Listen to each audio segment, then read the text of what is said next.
Welcome to Norse Code, the #1 podcast for your Minnesota Vikings. I'm your host producer. My name is James Pagoshnik. Thank you guys so much for listening. And at the other end of the tin cannon string, we have our analyst and co-host. You know him from numerous blogs and podcasts around the internet, most notably from the Wide Left Substack.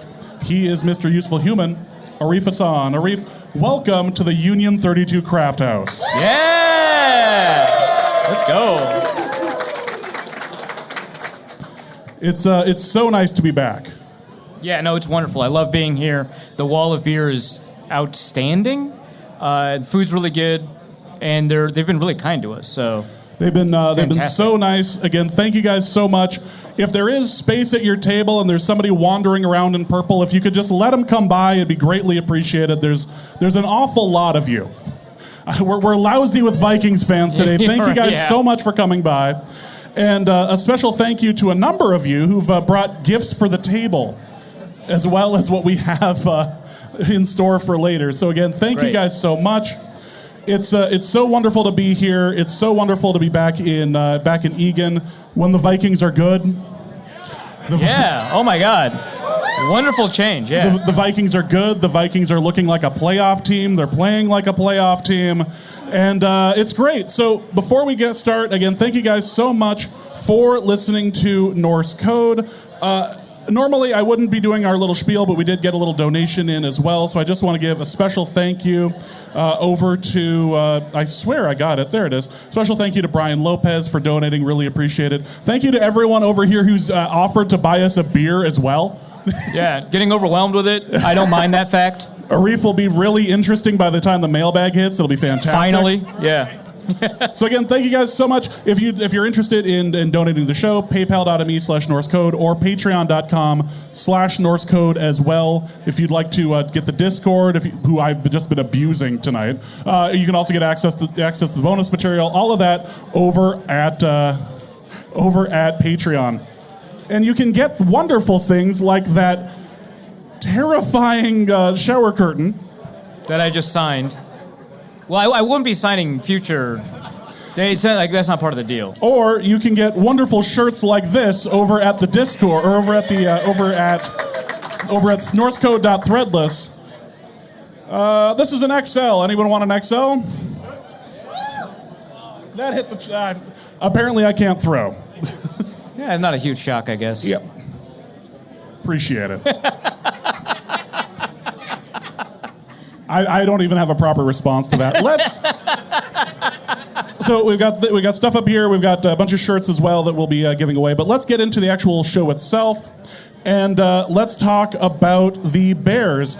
And I just want to say that I'm not entirely sure that we've ever been in a situation as far as the show is concerned, where at one point in the season we play a division rival and everyone is talking about them in such a way, and now in the second half of the season the entire narrative has changed on them. They've fired their coach, and they are considered near the basement of the NFL.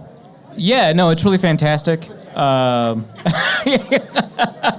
Yeah, I mean, so like we're like in the best division in football right now, and they are not party to it, which is very fun. Like I really appreciate that. The Bears have been a thorn in the side of the Vikings for no matter how good they've been, and being able to kind of approach them on the terms where they finally fire. The first time ever they fired a coach mid-season. They're in which is, I think, saying a lot given how much crazy disarray they've been in for like the past 3 years. They've gone through like 14 coaches in like 8. It's just outstanding. You can't just like trust it. The Vikings do walk into trap games, but this is like a very good setup for the Vikings. Trap game, yeah. I think it's very possible this could end up turning into a trap game sort of situation, but. The fact of the matter is that if you looked at their offense last week, and there's something to be said about how players react under a new coach. Yeah. A number of times you see the new coach theory, where the new coach comes in, the terrible team performs really well for like a game, and then goes back to where they were. That absolutely did not happen against the 49ers last week. Yeah, they had 4 yards of offense in the first half.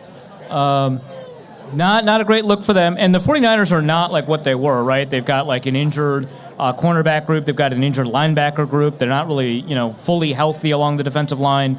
And for them to be unable to kind of move the ball there, I think really kind of reveals like how much sometimes like that new coach bump gives you a false sense of confidence for how that team is going to work moving forward. We saw it like with the Raiders and Antonio Pierce. We even saw it a little bit with the Colts and Jeff Saturday, which is kind of weird. And then here it's already like evaporated, that we don't see much in the way of the new coach bump. We do know that, a lot of people were really excited about their new offensive coordinator, who then became kind of the head coach, and then that excitement kind of fizzles and disappears after seeing how that all plays out. Where did he start off at exactly? Was he the quarterback coach? He was the running backs coach. He was the running back coach who then became the offensive coordinator. Did a pretty good job for about 2 weeks. And then became the head coach. Yeah, it's a pretty fast promotion. That's a Michael J. Fox Secrets of My Success style, like, ascent up the ladder. Like, you just don't see that sort of. It's one of those stories they tell, like punishment for hubris, Icarus type stuff. Like, which is not. I don't know if I blame him. Like, someone offers me a head coach job, I'm going to take a couple $1 million and then bomb some franchise somewhere, but. Like, it's not great for the franchise, which is good news, I guess, for the Vikings. Well, we had joked before that the best thing that could happen for the Vikings was that they kept on Eberflus. And then, the Vikings beat them, but beat them enough to keep them around. And that's what happened until Thanksgiving. Yeah, it just became too much. Yeah, when in front of the entire country, he froze and couldn't remember how timeouts worked, couldn't understand how, like, he got himself in this position. Did a wonderful press conference. Yeah. Which he was fired like 2 hours afterwards.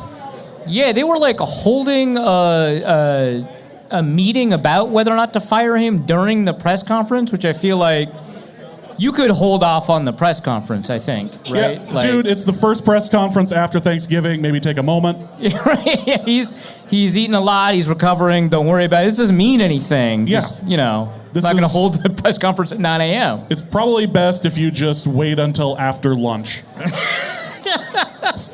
It turns into the thing from Office Space. Statistics have shown you're less likely to have an incident if they're fired after lunch. Right. Well, what's great is like after that happened, and a bunch of people were like, "Hey, man, why did you waste our time by having this press conference with this guy who definitely thought he had a job?" That seems kind of cruel. Kevin Warren, who was actually formerly employed by the Vikings, as like their legal counsel. A big part of actually the reason that U.S. Bank Stadium, that deal came through, is Kevin Warren, now the president of the Bears. Kevin Warren came out and said, we could have handled that better, I think.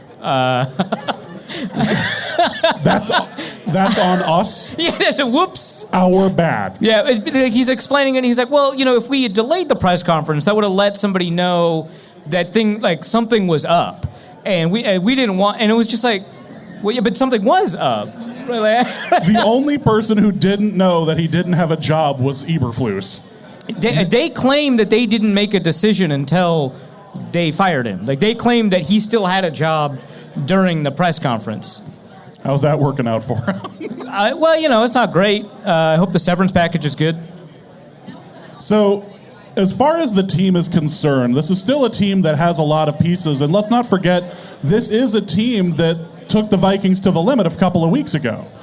Yeah, part of that is because the Vikings did not really expect an onside kick recovery, right? I think some of that is just hey, this 3% outcome happened, but this is a team where I think that when you take a look at how the offense has changed with the new offensive coordinator, you can see them getting rid of the ball faster, finding ways to, protect Caleb Williams by an offense designed to get the ball out on time. But the problem is that really hasn't sustained itself. If you take a look at a lot of the statistics that kind of encapsulate the past couple of weeks, we see that, the deep ball percentage has gone down, the time to throw has gone down, but the success hasn't really gone up. If you take a look at kind of his depth of target, where he's throwing the ball, then you take a look at how many yards after the catch they're producing, it's substantially lower than any of his peers in kind of the same range. And I was thinking maybe that's because he's not throwing the ball accurately enough to, create yards after the catch. And, based on what I saw, based on the statistics I saw, based on like on-target accuracy percentage, it certainly seemed like he wasn't doing that. He wasn't creating opportunities for his receivers. So I think as he adapts to this new offense, he hasn't really adapted to what the offense is asking of him, which is to be a little bit more precise with his accuracy. He's still pretty good at avoiding sacks, but he's still holding onto the ball maybe a little bit longer than the routes kind of demand of him. And the route design is still a problem. We're still seeing receivers kind of like in the same area of the field, which is, problematic because you can have one defender cover two receivers. You never want that. So there are still like things that they have to work through. We saw that a lot in the San Francisco game, and Caleb is in a better spot in this offense, but he himself has not adapted to what the different demands of this offense are, and so we're seeing less accuracy. We're seeing, his timing kind of like change a little bit. He still wants to hold the ball. He still wants to do hero ball stuff. He's doing a better job of it, but it's just not quite the anticipation that we're kind of used to seeing from him, which, again, it's better, but it's still not good enough in a lot of ways for that offense to produce. I was looking at the production over the last couple of weeks, and offensively, the production is 26th in the NFL in measures like EPA per play or completion percentage over expected. It's because of the limitations of the offensive line, there's not really a lot of ways they can design that offense to succeed.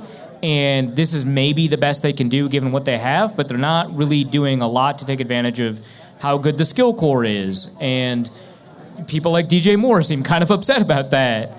And I think that a couple years down the line, we're probably going to see a good quarterback from Caleb Williams. But right now, nothing is in sync. There's not really a ton of chemistry.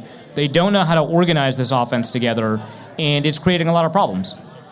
Yeah, absolutely.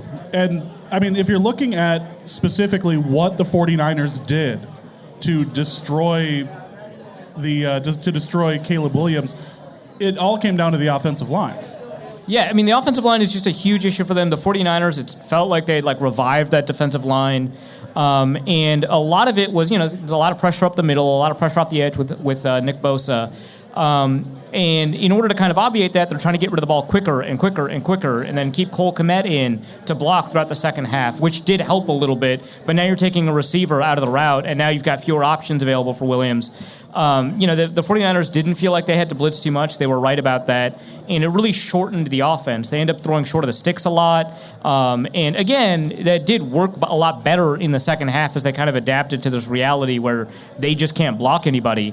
But it meant that they didn't have access to a running game because they kept on losing at the line of scrimmage. It meant that they didn't have access to a deep ball game, which they really want with somebody like DJ Moore and Rome Odunze. They really want to be able to kind of push the ball downfield. But if they have to design the offense to get rid of the ball quicker, they have to operate with a lot more timing, accuracy, like I was talking about. And that requires a lot more precision because, we see it with Jordan Addison, right? When you throw the ball deep and you've got a receiver who's really good at deep ball tracking, you've got a little bit more leeway in terms of how accurate you are. When you're throwing it short, you're more likely to complete a pass with an inaccurate throw, but you're less likely for that pass to produce something big because you need to lead that receiver into space, get them away from defenders, and maximize your yards after the catch. And like I said, the yards after catch percentage for the Bears right now over the past couple of weeks has been one of the worst in the NFL despite having a lower depth of target, which usually kind of helps you with yards after the catch. So, again, the offense is not in sync. We saw what happened when the pass rush was able to get there. They've reduced the amount of pressure that Caleb Williams is seeing, but the cost of that is that they're really sacrificing a lot of explosiveness. Thank you. Appreciate it. Thank you, sir. My first thought is about their tight end that managed to do well against us. He hasn't done well against anyone else this year, really. It's just been the Vikings. Yeah, that seems kind of typical, right? Yeah, for the Vikings. Yeah. But some of it's just that the Vikings have the most unique defense in the NFL, right? And so, we have a piece over at Wide Left that kind of describes the blitzing and coverage parameters of the Vikings. And one thing that we've kind of found about the Vikings is, the way that they create pressure creates a lot of opportunities in the intermediate middle, right? Which we saw a ton, specifically in that Bears game, where we saw, a bunch of 15 to 20-yard passes over the middle. There was really only one explosive play outside of that, which was the end-of-half deep ball to DJ Moore. But a lot of the over-the-middle stuff really enables the tight ends, especially in an offense like this that keeps the tight end a little bit more in line. So you're seeing somebody kind of try to run the seam of cover 2. You're seeing someone kind of trying to drop underneath in cover 3. There's a lot of opportunities for a tight end schematically when they abandon the middle so that they can blitz. Again, for the Vikings, that works out really well. You just have to be kind of aware of what those weaknesses are, because the most common response to the Vikings has been, not just in the Flores era, but in the Zimmer era as well, to throw to the flats, to get rid of the ball quickly and create yards after the catch. And that just hasn't been working. The cornerbacks tackle too well. The linebackers have enough speed to get out to the edge. And so the next best solution is to throw kind of into the vacancy of the blitz, right? When a player blitzes, they leave an area in coverage, and you want to throw into that. And a lot of times these offenses are best positioned to put a tight end in that vacant area or make the tight end respond to the blitz by having them alter their route. That's what a hot read is. And so that's kind of why we saw, Cole Kmet go off a little bit. That's kind of why we see tight ends do a little bit better against the Vikings, even if the quarterback isn't doing as well. As a long-suffering Cole Kmet fantasy owner, I'm really, because he shined once, and it was really, really bright. Yeah, it was nice. I may have put a season-long prop on him. Certainly not in the great state of Minnesota where that's not legal. No, absolutely not.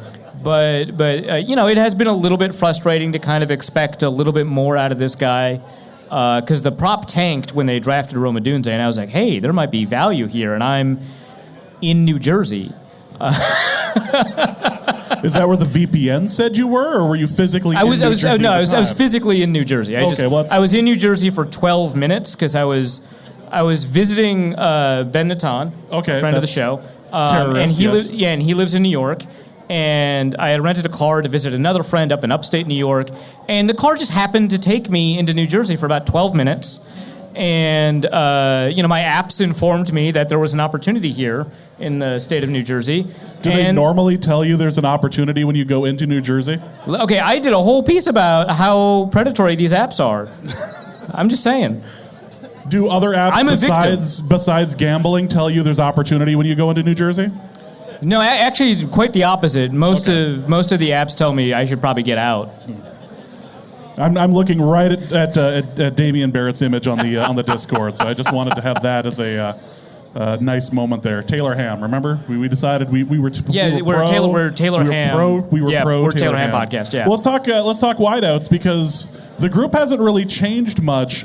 But is there anything different that the wideouts are doing with this new offensive scheme? They are trying to get the ball more to Rome Odunze, which makes sense. He's their first-round pick. He's the most athletic player on the roster now, after, age just kind of hit DJ Moore and Keenan Allen. But I think, for the most part, they're just trying to figure out kind of where to position the receivers in a way that kind of avoids pressure. So that's why Keenan Allen kind of went off against the Vikings. Not that he doesn't always go off against the Vikings.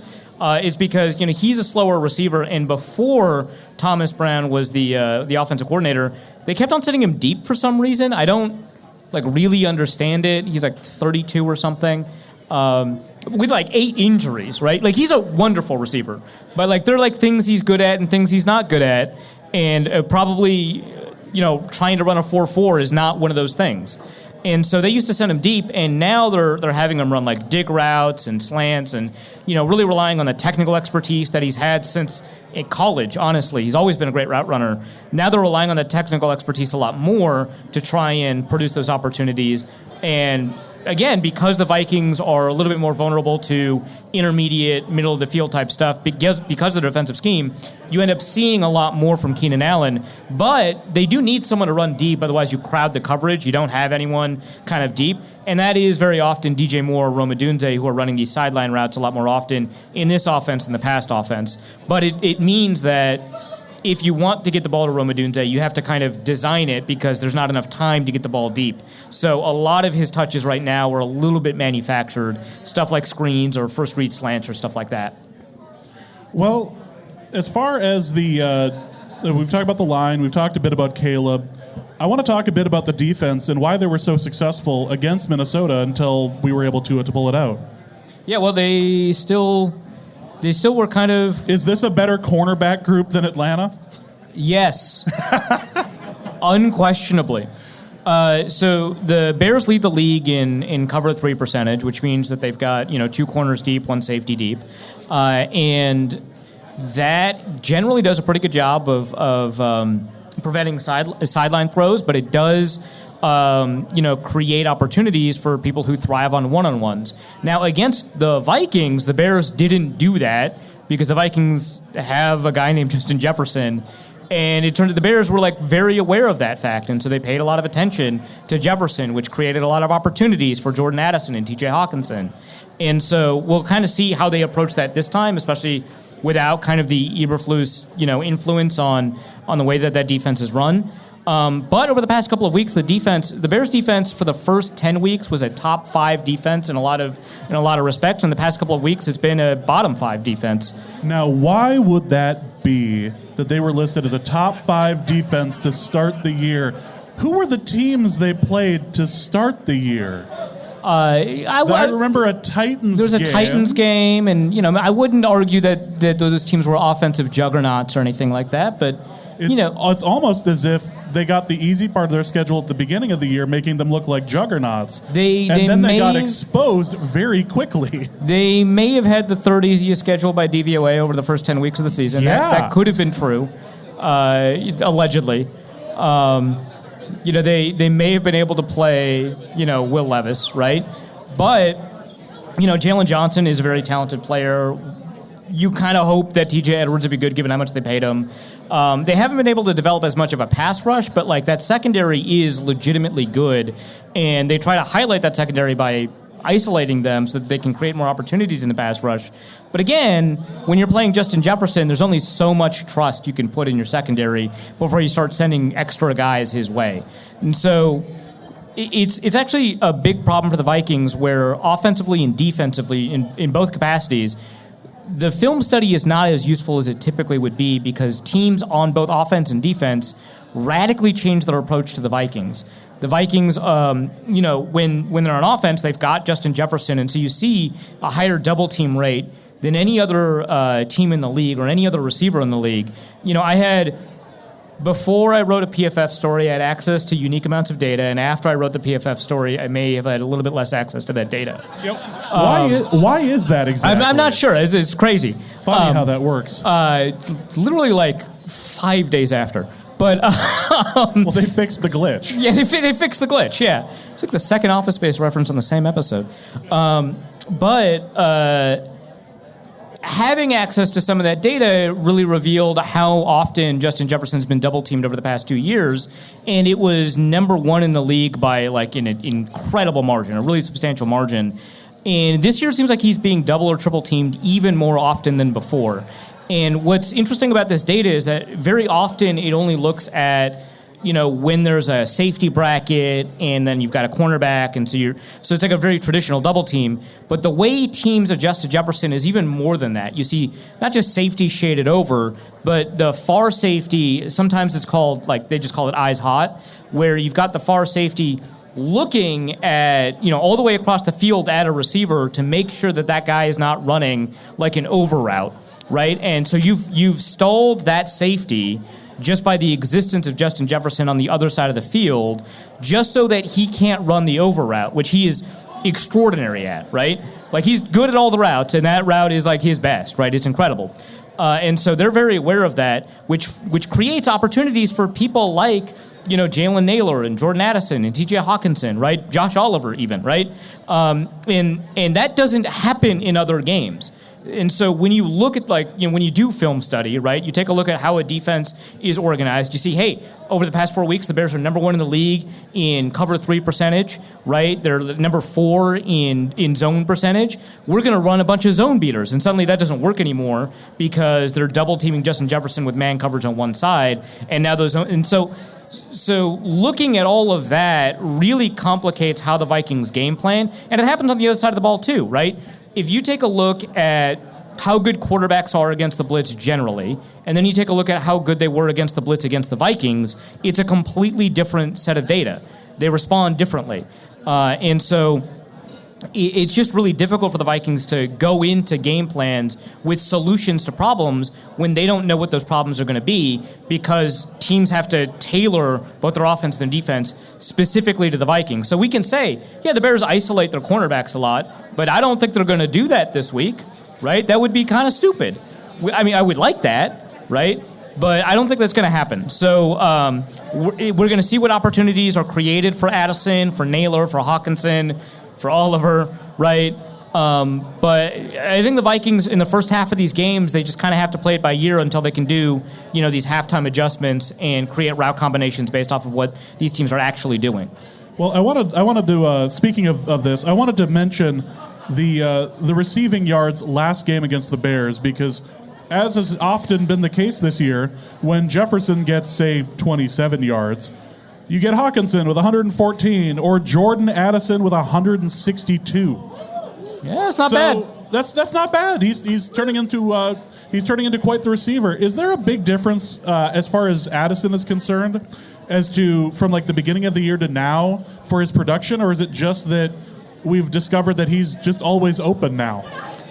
In terms of his skill set, I wouldn't say that he has changed dramatically over the course of the year. I think versus last year, he has made remarkable improvements as a route runner. He's more explosive coming out of his breaks, which is based off of kind of what he does at the top of his route. He sinks his hips a little bit more consistently. Now remember, he was a Biletnikoff winner at Pitt, the year before he was at USC. He was always a great receiver, but in terms of dialing in kind of what he needs to do to get open on some of these routes, he has done technically a better job of making sure that he's getting open over the middle, of making sure that when he's going deep, he's crossing the face of the safety as opposed to just getting open deep, and creating more space for himself. And also, I think part of it is that the way that Kevin O'Connell has coached both, I shouldn't even just say both, all of the quarterbacks that have played for the Vikings over the past couple of years is, hey, if Justin Jefferson is your first read, just kind of wait a bit. He'll probably get open, and then you can kind of chuck it, right? And now that you've got somebody like Addison on the other side of the ball, you can kind of tell the quarterback, you can probably work with your normal timing a little bit more, move off of Jefferson in the progression, and if Addison is open, throw it. And I don't know that Darnold was doing that at the beginning of the season. We saw a couple of instances where Addison was wide open, and Darnold either threw the ball away or he was looking at Jefferson too long, and we didn't take advantage of those opportunities. And now we're seeing whenever Addison has single coverage, Darnold immediately clicks to that guy and says, oh, you've got single coverage against Addison.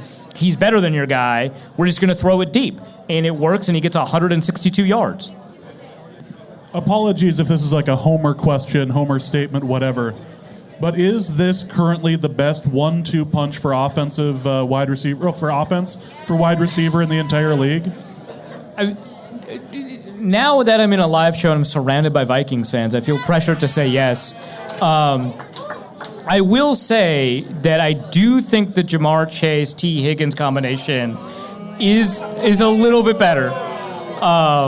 They're not winning games, but they are getting yards. They're not winning games, right? That's the important thing. Now, are they getting yards because at the end of games they're trying to get stats, and they're in a situation where they can't run the ball? Did you see what Jamar Chase did last week? Yeah. Right. Well, it depends on if you're counting Hawkinson. So someone in the audience asked about the 3 deep. If Hawkinson is part of the 3 deep, I think you've got a pretty good argument. I want to say there's probably another, and this is not going to help me beat the allegations, but the Seahawks 3 deep is really good. It's really good. But it's really Jackson Smith and Jigba is getting 100-yard games. DK Metcalf is drawing double coverage. Tyler Lockett is a better Keenan Allen somehow now. So that 3 deep is really, really good. I take Jefferson over any of them, obviously. But I think Smith and Jigba is doing a lot as a 2nd/3rd receiver. And DK Metcalf is an incredible constraint player. So 2 deep, 3 deep, I think that these are top 3 skill positions. As a receiver, so again, someone in the audience asked incredulously if I would take Tyler Lockett over TJ Hawkinson. And as a receiver, yeah, and TJ Hawkinson's a top 3 tight end in the league right now. I don't want to knock it, But like as a pure receiver, like the 15th best receiver is better than the third tight end. That's just kind of how it works. I understand what I'm doing to the Seahawks bit, but like I gotta. Well, we'll have plenty of fun with the Seahawks situation next week.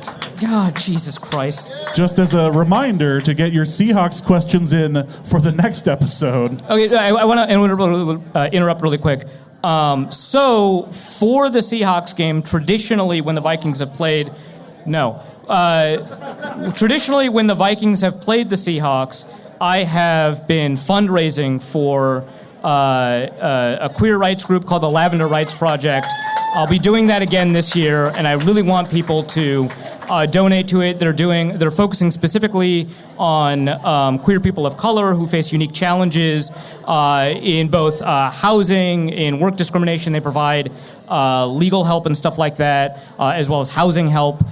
So I'm gonna be promoting that a little bit more next week. But if we're gonna be talking about the Seahawks, I'm gonna promote this thing about the Seattle-based charity. So, I mean, you're kind of forced to at this point.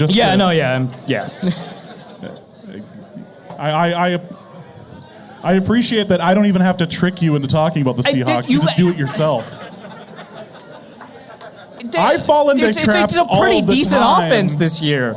I don't like what Geno Smith is playing well. I don't know what to do. Right now they're on top of the division, which is not saying a ton. Honestly. Well, yes, that the Vikings are going to be in a situation potentially being the number 5 seed with a much better record than everyone below us. Yeah, they could be a 14-win 5th seed, which would be outright. I think we had like a mailbag question that was like, if you told me at the beginning of the year they'd win 14 games and be the 5th seed, I'd be both pleasantly surprised and angry as hell.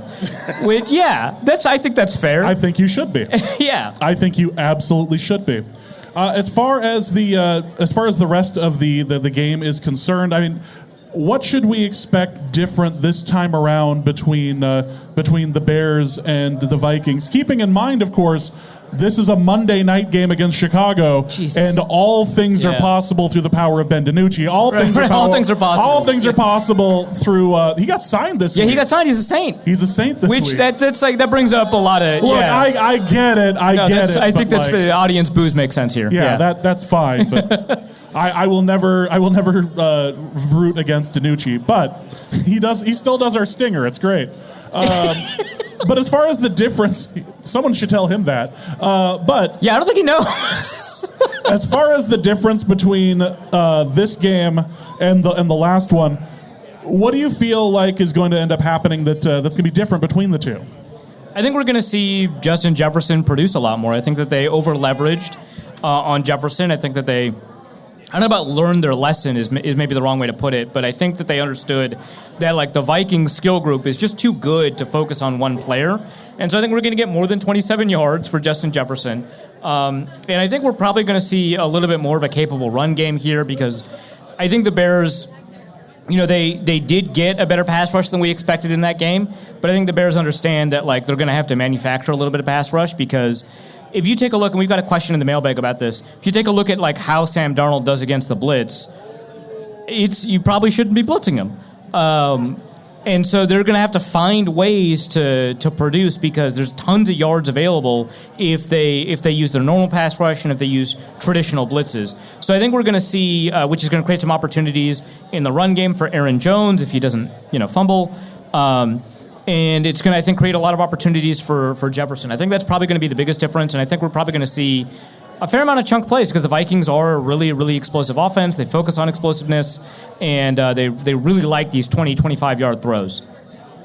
It'd be a nice change of pace if we could beat them in regulation this time. That'd be nice, yeah, which I think is going to happen. But it's the Vikings just have weird voodoo against the Bears, so you can't promise anything. But I don't know. The Vikings are just like a better team, and at some point you just kind of have to trust that. Otherwise, we're just kind of lost in our analysis. It seems like we're a better team than just about everyone that we're lining up against this year, which is lovely. But we didn't think that for like the first 5 weeks. God, that was like a surprise to find out. Look, I have been pounding the table since week 1 that this is a different team than usual. But even I was still sitting there going like, they're going to choke sometime here. Right, and then like after the Giants game, you're like, well, that's just the Giants. Yeah. Like, Like, it's whatever. Daniel Jones, that's a terrible quarterback. Who would ever sign him? Yeah, who would roster Daniel Jones? There's a rumor that he's going to sign with the Titans. Like, I don't know. And so someone said they were going to trade with him, but it's like the Titans don't need to trade for him. He's on No, he's on the practice squad. All it takes is a phone call. Yeah. But so I don't know what the Titans are doing. I don't think they know either. But anyway, so after the Giants game, you couldn't trust that necessarily, right? No. And after the 49ers game, it was like, well, they didn't have like Christian McCaffrey, and I don't know. You'd be like, all right, this is the Vikings won against the 49ers. Not Right. the best version of, but won. Cool. And then they started rolling some people. Still counts. And then they beat the hell out of the Texans. Yeah, and then they crushed the Texans. And now we're at this interesting point where, I've said it before, we had about as bad a preseason as we could have possibly had. Yeah. And now we're at the precipice of this is a team that's absolutely going to the playoffs. And all things are possible, but this is a team that took the Lions to the limit. This is a team that will play the Lions again. I'm looking right at you. That is playing the Lions. Sorry, a friend from Michigan came up. Yeah. Our token Lions fan. This is a team that the Vikings. I did not ask them to turn on you, but I am enjoying it. Yeah. But this is a team that plays the Lions again later. So this is very possible the Vikings are going to face the Lions 3 times this year. Yeah, and the Lions have the Bills coming up, and Yep. and that's a very easy potential loss for them. And they're tied. The Vikings beat them. Probably have to have a little bit of help along the way because Green of Bay. common games and stuff like that. But yeah, I mean, it is very possible they could win the division. And I think the division winner. I mean, I know the Eagles are kind of playing well. I don't know. It's kind of a weird situation with the Eagles. But I think that the division winner gets the 1 seed in the bye. Yeah. And so you take it to the Lions, you beat them, you get a little bit of help along the way, and you get to rest, which is kind of nice. It'd just be nice if Green Bay were to just stop being lucky and just start losing. Like, it'd just be nice if that were the case. Like, I'm a little tired of watching... Actually, what's fantastic is doesn't Jordan Love have the record for the most interceptions so far this year? I believe he's number 1 or number 2 now. Let's fact check that because he wasn't playing for a good chunk of the season. Oh yeah, it's Cousins now. Cousins. It all comes. Like, the Vikings are obviously the protagonists in this season's story. If it's so weird, if the answers are happens. if the answers are like Cousins and Jordan Love. All right. So Jordan Love. So before Cousins had like a 4-pick game against the Chargers, Jordan Love was leading the league in interception percentage. But because he had missed a couple of games, he didn't have total interceptions. He's still up there. He's still 4th. And then Cousins right now leads the league in interceptions because, like 0 touchdowns, 8 interception stretch. That's pretty bad. It turns out when you throw 8 picks in the 4th quarter, the second half. Yeah, something like that. And no touchdowns at all. That it kind of collapses a little bit. Yeah, you start looking like Mitch Trubisky out there. It's bad. You never go full Trubisky. That's a terrible idea. Well, I feel like we've gone over what we've learned this week. I feel like there's some things on the table we need to open up here. Oh, all right. It's I think it's about time. Someone has a horn in here. That's crazy. We spoke with our Nashville. Yeah, the Nashville. I think you have the business card. Yep, I've got that. Our Nashville friend here has got his little skull horn that he's been blowing every once in a while. So, thank you. That's awesome. So, what we've got right now, we've got a couple of gifts for the table. I'll save mine for the very last here, but we did get a couple of gifts in, and I know this one in particular is for you. Right. So I'll give that over to you. This is from our Michigan friend, right? Yeah, with it being the holiday the way season I said and whatnot. Michigan. This is from our Michigan friend. Well, it's my Michigan friend. So we got. I went to a wedding of his in 110-degree heat in Vegas. So I feel like I can call him my friend, and I can call myself an idiot. So right, that's a bad move. Yeah. Well, why did you do that? It hailed on the way home too. It was great. It always rains when I'm in Vegas. It was 110 degrees and hailing. So this This is not the only bee-related gift I think I'm getting. So, Michigan State University, which I said, hey, Kirk Cousins, and he said, don't worry about that. He claimed that these were the best bees in the United States, and beekeepers, best bees and beekeepers. Sounds a little... That's suspicious. Little supremacist. Yeah. But I'm excited to have even more honey. This is just becoming a thing that people give you honey at live shows now. Yeah, the last live show I had honey, and because that live show was like in Denver, yep. I had to give the honey to Dusty to mail to me because I couldn't put it in my luggage. Yeah, can't fly with it. So thank you so much for this. It says do not feed to infants under 1 year. So I'm curious about that, but otherwise that's for Uncle Arif's child rearing corner. Yeah, that'll probably come up later. Right, that's perfect. More honey. That sounds like a terrible idea. And this one's for me, and oh my goodness, oh my gosh, a beautiful bottle. So this is definitely going to go into the liquor, go into the bar globe that I have here. The bar globe, yeah. The Copper Queen. You've seen the bar globe. Yeah. It's glorious. It lights up. It does. When you open up my bar globe, it opens up. It lights up like the briefcase in Pulp Fiction. It's beautiful.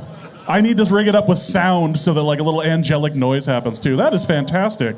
That's wonderful. Bourbon whiskey. Thank you very much, DJ. We've got a couple more things on the table. I believe this one is also is bee themed. Let me just move Nessie for a moment. Nessie's very festive this year with his little Santa with hat. her hat. Yeah. This is crazy. This is. I don't even know how to begin, other than it says. Sorry, you set yourself up for Sorry, that. I got distracted by a sticky note here. Arif, this is for Arif's child rearing and apiary corners. Both? From the Brandon Powell Doctrine. This is a book called Bee Love. Hold on. It says, P.S. The money is for James. Don't let Arif spend it on his gambling habit. Oh, there's money in here. Hold on. Let me figure out the financial is side Aaron of here? here. Like this goes to the show. Not. No, this is the show's money. Okay, we'll deal with the you don't take any money out of. There it is. Is that $3.50? Yeah, it's $3.50. And so he drew Nessie in there. That's actually a really good drawing. Oh my gosh. We got arts and crafts today. Yeah, so it's Bee Love, and it's by Alan Page. By the Alan Page. I'm gonna read the jacket. Buzz, help, Grandpa, bee attack. Otis wasn't scared of many things, but at the top of his list, bees. When Grandpa was younger, he was afraid of bees too. That is until he learned more about them. Bees are amazing insects, Grandpa tells Otis. They're pollinating powerhouses. To help Otis overcome his fear, Grandpa takes him to a bee farm, where he learns that while bee love can be hard, it is also important. Lovely pastoral paintings are the backdrop to this gently told, delightfully relatable story. The book includes extended information about bees, beekeeping, and pollinators. I assume Jason Statham is in here as well. Thank you. I would have to assume Jason Statham has something to do with that, yeah. All right, so I've been talking about these for about 2 months now. All right. I want you to know that I care. This has been a rough Why do you time. use this voice? Because I want you to understand that not everything I do is meant to throw you off. It's not a trap? Probably. Okay. Probably. Great, thanks. So we've got we've got 2 gifts here for you that I thought minutes about. Spent a lot of time. It might have been an hour at one point. Is there a reason someone walked up to take a picture of me opening this gift? No, I don't know why she's doing that at all. Crazy. All right. Funny how that works, but this is the first one that I have for you. All right. You'll want to you make sure you show the Discord people. They pay good money to of course. to hear terrible audio from the live show. Have they been giving you constant feedback? I have fixed the audio. It's Sure you have. It's better for them. No, now. I bet. No, You're an audio engineer, why right? do you show me nothing but hatred when I'm trying to help you here? It's cold up here, and I'm trying to help you. It's okay. All right. I'm just going to rip this open. That's fine. Do what you need to do. Okay. Don't know what this is yet. Now, what's the one thing that you always say you don't need? Socks and underwear, and then when you get it, it's okay, right? I got JMU socks with Ben DiNucci. Where did you get this? We have Ben DiNucci socks. Does he know he's on socks? I actually don't know. This whole thing started because I found those socks online at some random JMU store, and I went, well, I only know one person on the planet who's going to appreciate this. Is it officially licensed? It is officially licensed. That's incredible. For some reason, this exists. I will say I've been on the record that I love getting socks as gifts, so that's fantastic. So again... No, what's the other thing? I'm just trying to show you that not every time that I'm giving you something is it bad. Feels like that's like a false sense of security thing. No. I have like reason for skepticism. Like I think just because you helped deliver a terrible gift to me last time we were here. Yeah, I didn't buy the gift. Just because you helped facilitate the delivery of said item. Just someone sends me something, they say it's for you, it's for you. I don't want to deny you. If we can make sure we get a video of this real quick. I just want to make sure. Okay. Because I did think long and hard about what I could get you. The thing, what do you get the man who has everything? What do you get for the man who is I don't even have a meme? What do you mean everything? No. You get him a garage. That's my bad. I should have thought of that. That was my fault. But I'm just going to move over here so that you can do this.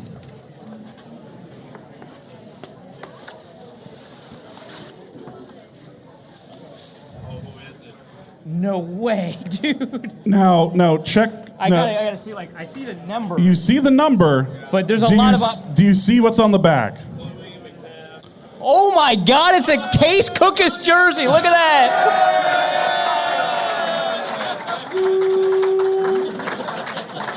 I saw the number and I thought it was McNabb, I'll be honest. Case Cookus. Why on earth would I welcome that into this house?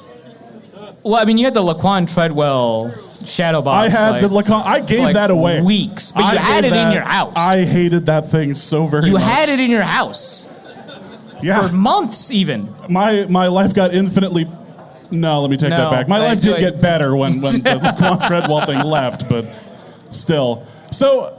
I told you, you can trust me now with gifts. I'm not constantly trying to mess with you. I feel like the whole process of giving me a good gift was messing with me. I don't understand why you can't just be happy about things. I'm very happy about the Case Cookus jersey and the socks. I appreciate them very much. I just know that you're going to use this against me later. Okay, that actually is 100% going to happen. Okay, that's fine. Let's go to the mailbag, and we're going to do a couple of questions that we have here, and then we're going to take some from the audience as well. I've got a handy-dandy third mic for people when the time comes for that. First question. I don't know how this ended up at the very top. It's not like I curate the mailbag at all. Kyle Slaby asks, for Arif, after he gets his gift, how silly do you feel for doubting James? Not at all. I feel totally justified. This is all part of a longer, elaborate ruse that lasts several years. I mean, we've been doing the show now for 11 years. And, right, I know how long-term your plans can be. The one time I try to do something nice for you. Okay. So, but that's my point. One time? Right? I think it kind of demonstrates what I'm getting at. You almost didn't get it. I almost sent it back after what happened at the end of last episode, so... Just because I have an argument about family dynamics, I don't know. That's what we're gonna call it. Let's go to Jack Rackham, who asks: a lot has been made of what to do with Darnold after the season. If they decide to roll with McCarthy, is there a scenario where the Vikings would just let Darnold walk free rather than a franchise tag sign and trade? I mean, I think that is a possibility. I think that one of the things that they want to be mindful of is that they want to make sure that they do right by him. Like, this is definitely like a coaching staff and a front office that wants to make sure that They keep the promises to the players that they made whenever possible, that they kind of motivate the locker room and stuff like that. It is possible to franchise tag a quarterback and allow them to pick their destination after a trade, and then after they get traded, turn that into another contract. Sign-in trades are not that common in the NFL, but they can happen, and they have happened.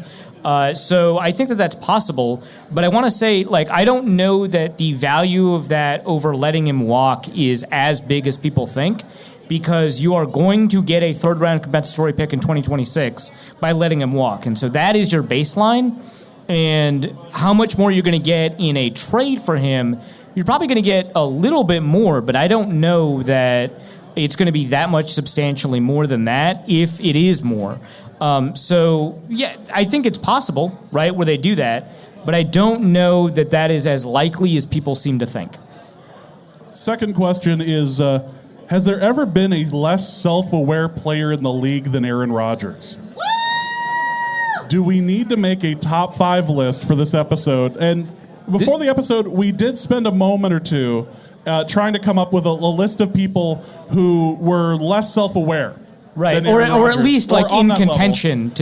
And when he said this out loud, I hadn't looked at the show notes yet, and so I just said a name, and then I looked at the show notes, and James had already written that name down. Yep. It was Adrian Peterson. Yep. Few people are less self-aware than Adrian and his camel. I will forever bring that up. And the fact that his stuff was selling online, I was really upset that I couldn't get in on the auction for his clothes from that party, because they were on that website. You wanted a little turban? I did. I don't know what I would have done with it. I probably would have given it to a bar when the Wizinator thing was bought and put on a wall somewhere here in the Twin Cities. But I absolutely would have done that. But other players that you could accuse of that, RG3 was accused of that for sure. I think now he's a little bit more self-aware, probably because he sees all the feedback he gets. Let me give you back your beer here. Yeah, I was wondering what happened to it. But while he was playing, the tweets he would send would be kind of crazy. So he's up there. I think for pretty obvious reasons, I put Deshaun Watson on the list. I don't want to explore that much more than that. We don't need to expand. We just need to nod our head. Yeah. Absolutely. Next on the list. So we have Antonio Brown as well, but Antonio Brown's a different situation. Antonio Brown is like the snake eating its tail. Yeah. At some point, he became so self-unaware, he became self-aware. Right. He is making fun, kind of his own position and what he does. CTESPN, I believe, is what he calls it. Yeah, he calls it CTESPN. And he also, hit some kind of sports streaming record when he illegally streamed the Jake Paul Mike Tyson fight. It was the only way to watch it. I was doing that while Netflix was spinning. He was physically there, yeah. And so he's streaming it on Twitter. Just an incredible series of events where we have to talk about a Jake Paul boxing match and Antonio Brown streaming on X, formerly known as Twitter, the Everything app. Yep. But that happened. But we also have Russell Wilson on here. So this one was an interesting one because I had made the argument, and James won the argument, I'll admit that. But I had made the argument that it is possible that Russell Wilson is either extremely self-aware or extremely unself-aware, and he just kind of leans into how corny he is, right? No. But James made some pretty good arguments as to why that's actually not the case. Mr. Unlimited is the absolute calling himself reason why Mr. Unlimited. That doesn't work. Yeah. If you have your own office in the training center, we do know someone else who did play for the Vikings who did have his own office. Kirk Cousins. Kirk Cousins didn't have his own office in Minnesota, but he did in Washington before he signed with Minnesota. He had his own little office, his own little screen. It's the tiniest cubicle you've ever seen. Don't know why he wanted it, but it allowed him to do film review or something like that. I don't know. Sure, why not? Sure. And we also have Rashard Mendenhall. So I put Rashard Mendenhall up there because a lot of his statements on Twitter have been kind of wild, but I wouldn't have thought of him if it wasn't for the fact that he tried to start a race Pro Bowl, a black versus white all-star game, which was pretty incredible if we're being honest, and we had to have some arguments about hey, so where are we putting Puka Nacua? Yeah, there were some serious Hey, what's the answer to this? What about Kyle Hamilton? Yeah. What's the answer here? And as always, these kinds of discussions devolved into areas that I really didn't like to see. But at the beginning, it was kind of funny. It started off as a Chappelle Show skit, and then it ended as a Chappelle Show exactly. skit. Yeah, there you go. That's exactly how that worked. And then Richie Incognito, which I don't even think we need to go into. Yeah, I don't want to I want to go too far into Richie Incognito, but he deserves to be on this list. And Laquan Treadwell is the last person. Yeah, as somebody who just never thought he was bad. Yeah, so I this is actually sad, but I do kind of want to tell this story. It's sad, but it's sad. He's not good. So there was an event. So back when he was on the team, right? This is I think his third year with the Vikings. So it's pretty clear that it wasn't working out at that point.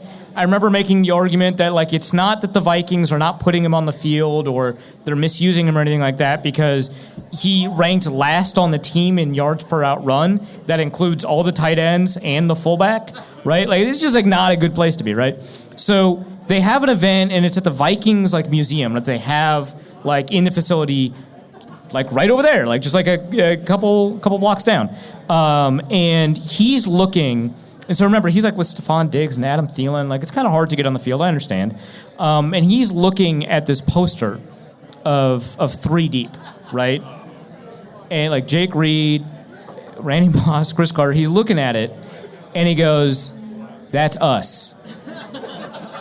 And man, I love the confidence, my guy, but you are not even the third receiver on this team. That's rough, man. I was high-fiving everyone in my row during the Seattle game when he scored his first touchdown. I was losing my mind and be like, "What? Why are you cheering for?" I was like, "You don't understand. Look, man, that guy can't catch a cold." And he just got his first NFL touchdown in defiance of God's will. Right, and the defender fell down. Yeah, and the defender fell down. Absolutely helped by falling down. And the thing is, it was never a lack of trying. In fact, Zimmer's biggest criticism of Laquan Treadwell was that he tried too hard, which is crazy for someone like Mike Zimmer to say. I guess after practices, he would run stairs at the stadium, and Zimmer's that's not going to help you. What are you doing? You've seen the movie with Mark Wahlberg and the Eagles one too many times. Right, yeah, exactly. This doesn't end well for you. Yeah. It is a sad coda to the list here, but I feel certainly qualifies, right? Yeah. He's kind of no idea who he is, right? So there you go. Lack of self-awareness. All right, so what we're going to do is, if somebody has a question, if you'd like to come up here real quick, I do have a, I assumed you were going to be next, so I do have this. Why don't you come up over here real quick? And I've got the microphone on, so do not stand in front of the speaker, be right in front over here, so that would be greatly appreciated. In front of everybody? Yes, yeah. So you are good, just nice and close to you, and I'll make it work. Thank you. So I don't want to get to a big ego based on the question I asked fully a year ago, which was what would it take to yeet Ed Ingram into the sun? And it only took a year for him to be benched. So I'm trying to be humble. Right, I understand. In my question. Right. So I thought a lot about what I would ask. And I'm thinking about Brian Flores. Uh-huh. And if I am a magnanimous person that wants the best for the universe, I think he deserves another shot at being a head coach. Right, but it sounds like you're not that. Because, fair. If I'm magnanimous and hoping the best for him as a person. Right. Love to keep him here as a defensive coordinator forever, however long he wants to be, for however much money the Wolves will pay him. Right.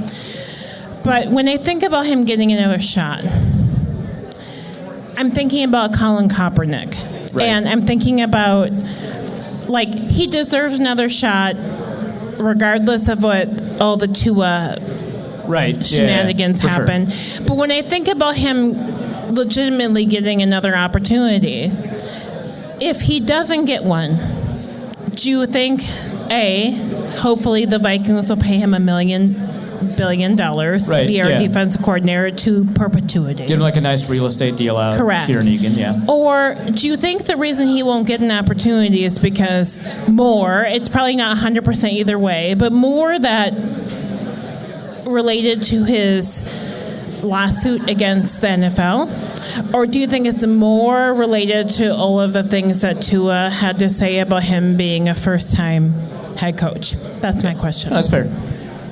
So I think that if we're trying to break down the hypothetical blame pie, right, of why he wouldn't get a head coaching opportunity, I think the most likely, kind of at fault situation here is the lawsuit. And I think a lot of this is because when you kind of see owners talk about the problems with their hiring process, right? Just even 2 years ago, people were like, hey, so it's kind of weird. There's not that many black head coaches. What's up with that? And owners are like, yeah, they're just kind of not in our network. It was well, okay.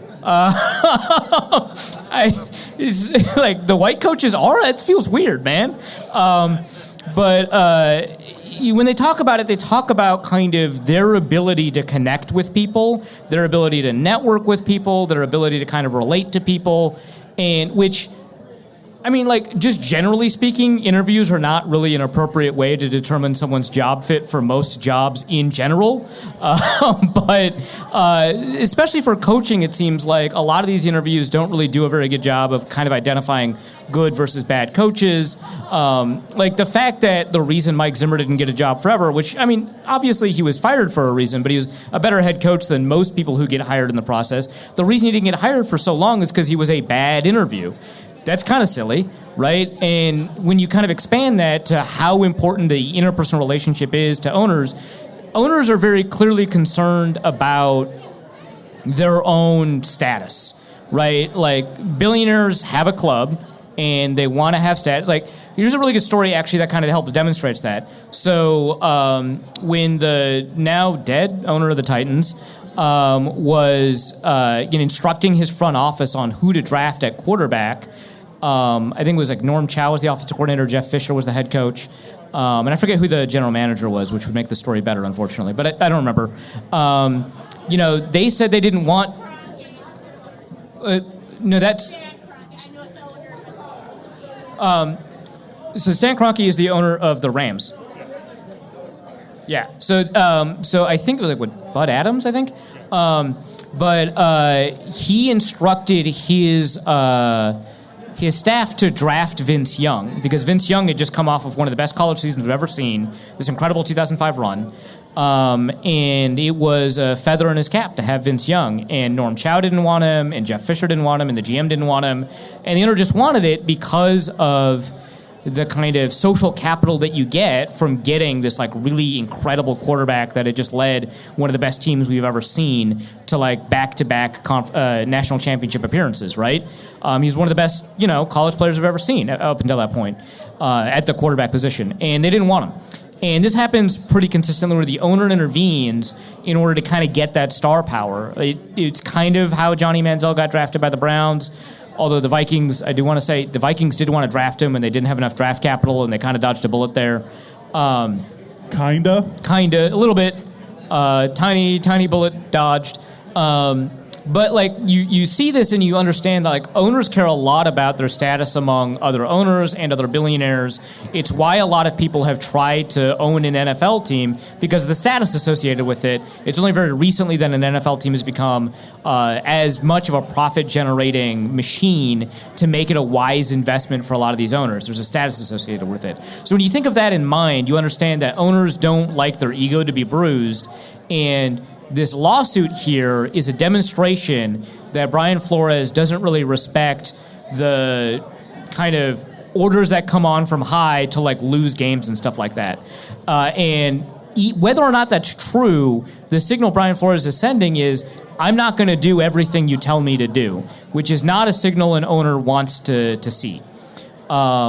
On top of that, it's damaging to the Shield to file a lawsuit against the NFL. So I think that matters more because of the way owners go about their hiring process. I do think the Tua story matters, and I do think that we're less likely to see second chances for head coaches nowadays than we used to. We used to see second chances happen a lot more because owners are hiring younger head coaches. They want to hire coaches from, these really hot head coaching trees like the McVay tree and the Shanahan tree and stuff like that. Like, there are more first-time head coaches in this environment than there was 10, 15 years ago. And so that's going to be a problem for Brian Flores as well. And when you've got that mark against you where, Tua is speaking out and then Tua performs really well under a different head coach, that hurts as well. But I think the primary issue is the lawsuit he filed against the NFL. The NFL does not like to be called racist for fairly obvious reasons. And even though the NFL is, but I think that those are kind of the bigger impediments to the progress there than his history as a head coach, although I think that matters too. Let's go to Eric the Red, who asks, a recent Spielman clip was met with replies about how his contract extensions crippled the team financially. As a Rob Brzezinski fan, how much of the blame should he get for these extensions? Were they his fault, or was he just making the best of what he was told to do by Rick? Yeah, first of all, excellent that you clocked me as a Rob Brzezinski fan. That feels like deep lore. I don't know how you did that. I don't think I've talked about Rob Brzezinski in like a year and a half. I don't know. That's incredible. But correct, Rob Brzezinski's very good at his job. He's the one that kind of designs a lot of the contract structures for the Vikings. So I was like looking at the contracts that the Spielman front office signed over the past couple of years, and I don't really understand where that comment comes from. Spielman didn't make a bunch of great decisions. That's why he was fired. But I don't know that it was in the nature of like tying up the Vikings cap space irreparably in ways that a traditional or a different GM wouldn't have. Like the big problem obviously was like the Kirk Cousins contract, which a bunch of people would have done. If you take a look at I was just taking a look at the 2020 offseason, and I'm taking a look at like who the Vikings let walk. So obviously there's the Stephon Diggs trade, which turned out to be a fantastic win. Good job, Spielman. When you're taking a look at like who he let walk, and it's like David Morgan and Jaron Kearse and Xavier Rhodes and Andrew Sendejo and Marcus Sherrills, Laquan Treadwell, Trey Wayne, Stephen Weatherly, Mackenzie Alexander, and it's like none of them did anything after they left the Vikings, right? And you take a look at like who he signed. Like, so obviously Kirk Cousins is there, and there's some bad signings like Dakota Dozier, who actually only signed for $1 million, not much in terms of like cap hit. Dan Bailey, maybe that's a mistake. Again, not much in terms of cap hit, 3 years, $10 million. Franchising Anthony Harris, like I think a lot of people thought that made sense. The Michael Pierce signing was like fine, but like you take a look at these kinds of signings over the final couple of years of his stint, and it's nothing too crippling really for the Vikings. They're going to enter next year with like $70+ million in cap space. Some of that has to do with a lot of the contracts that were signed in the Spielman era.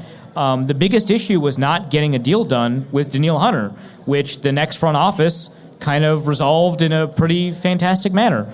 I don't know that was a product of tying up the Vikings financially.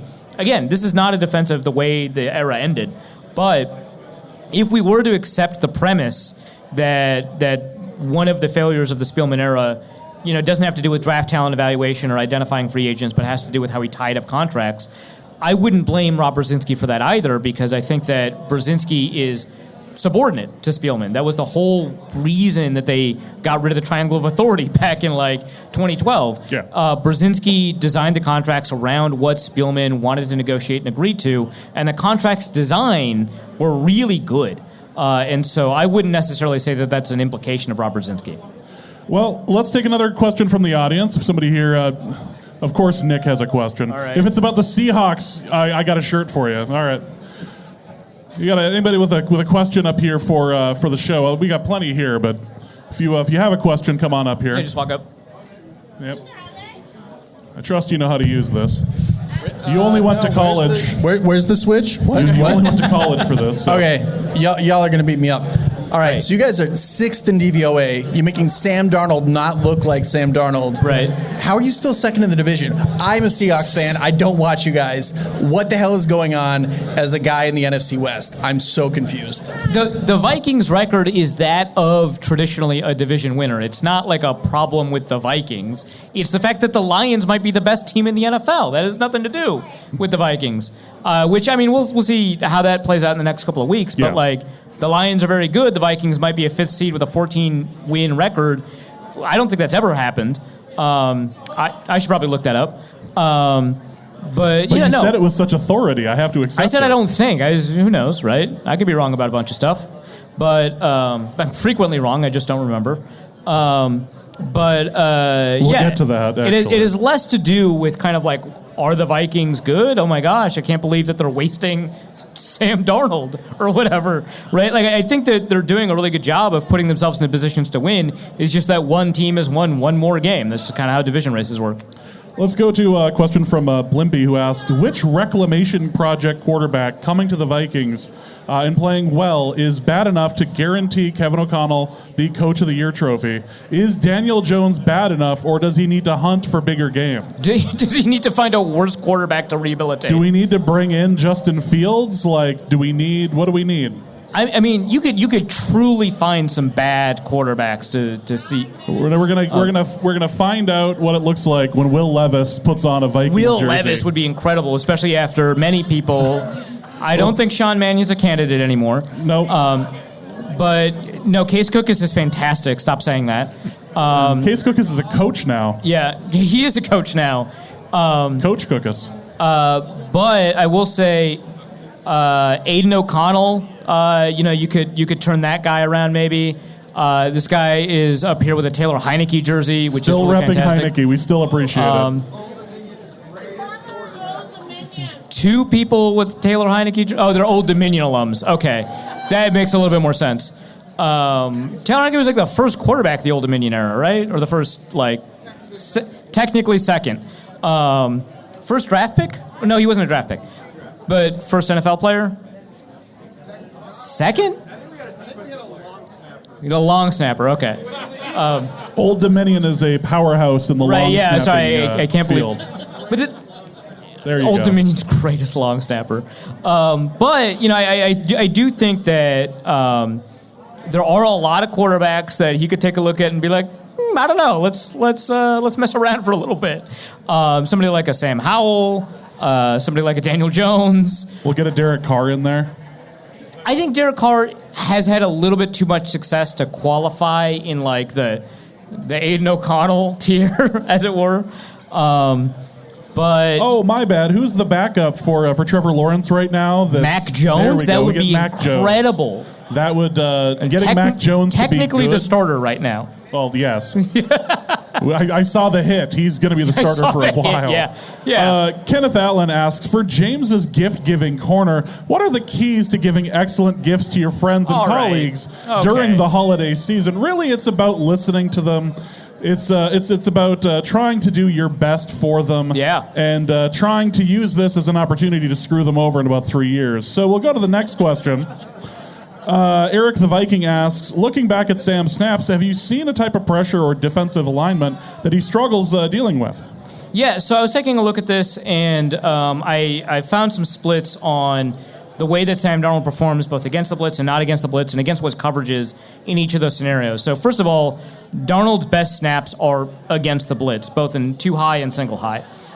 So he averages 15.43 yards per attempt when he is blitzed and there's cover one. He averages 11.7 yards per attempt when he's blitzed and there's cover three. And then when he's blitzed and there's a too high safety of some sort, he averages over 8 yards per attempt. So blitzing him seems to be not a great strategy. And what's interesting about those snaps is that those are the highest rates of pressure. Typically, you'd think that would result in some pretty poor outcomes, but he's done a pretty good job of escaping that pressure, turning them into big plays. And his accuracy percentage and his completion percentage in those scenarios is actually pretty good. So it's not just a product of a couple of explosive plays skewing the average or anything like that. He has a really low turnover-worthy throw rate. In fact, against those first two instances I mentioned, the cover one, cover three, against the blitz, he has no turnover-worthy throws according to fantasy points. His accuracy rate, again, really high. So the answer is not to blitz him. It's generally speaking to rush four. When they rush four, he has done the worst against quarters-type coverages. So cover four, cover six. And not to say any of these scenarios he's performed poorly. It's really just kind of a relative situation. And when he is not blitzed and the team runs cover 4, he averages 5.5 yards per attempt. That's his lowest. And we're kind of slicing samples here a little bit, so you're not going to get a ton, but he's super accurate on those throws. What ends up happening is that he gets rid of the ball relatively quickly and he throws it short, so you don't have a ton of yards after the catch. You don't have a lot of yards per attempt. The pressure rate is low, so he's getting rid of the ball relatively quickly. It's just that he's had a couple of turnover-worthy throws when there is too high coverage and the safeties aren't very wide. So that seems to be the coverage he struggles the most against. Again, in these scenarios, we're kind of, we're working with splits, and so they're very small samples. But it very much looks like he really thrives when there's one-on-one scenarios, which you don't really get a ton when there are split safety looks. Let's go to Will Melvin, who asks, besides the Treadwell merch, what is the most cursed item to make an appearance at a live show? Sounds like a James question. Yeah, I suppose it'd have to. I mean, the signed. I think it's the body pillow, personally. The body pillow. Yeah, it would be really pillow. Unfortunate if that were to find its way here. So Sorry, I'll just. Excuse me? We'll ignore the body pillow for a moment. Why? I did have. Because that was Denver, and Denver was great. But last time we were here, except we all got COVID. Other than that. Yeah, everyone got COVID. I blame Dusty. But last time we had the live show, we had that, and that was great. But last time we were here, I had the signed Ryan Leaf rookie card that we were giving away. Yep, there it is.